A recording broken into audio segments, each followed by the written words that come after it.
இயேசு மீண்டும் ஊமைகள் வாயிலாக பேசியது. விண்ணரசை பின்வரும் நிகழ்ச்சிக்கு ஒப்பிடலாம். அரசர் ஒருவர் தம் மகனுக்கு திருமணம் நடத்தினார். திருமணத்திற்கு அழைப்பு பெற்றவர்களை கூட்டிக் கொண்டு வருமாறு அவர் தம் பணியாளர்களை அனுப்பினார். அவர்களோ வர விரும்பவில்லை.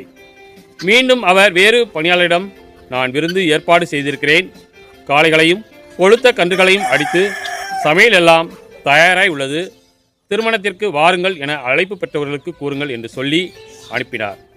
அழைப்பு பெற்றவர்களோ அதை பொருட்படுத்தவில்லை. ஒருவர் தம் வயலுக்கு சென்றார், வேறு ஒருவர் தம் கடைக்கு சென்றார். மற்றவர்களோ அவருடைய பணியாளர்களை பிடித்து இழிவுபடுத்தி கொலை செய்தார்கள். அப்பொழுது அரசர் சினமுற்று தம் படையை அனுப்பி அக்கொலையாளிகளை கொன்றளித்தார். அவருடைய நகரத்தையும் தீக்கிரையாக்கினார். பின்னர் தம் பணியாளரிடம், திருமண விருந்து ஏற்பாடாகி உள்ளது, அழைக்கப்பட்டவர்களோ தகுதியற்று போனார்கள். எனவே நீங்கள் போய் சாலையோரங்களில் காணும் எல்லாரையும் திருமண விருந்துக்கு அழைத்து வாருங்கள் என்றார். அந்த பணியாளர்கள் வெளியே சென்று வழியில் கண்ட நல்லோர் தீயோர் யாவரையும் கூட்டி வந்தனர்.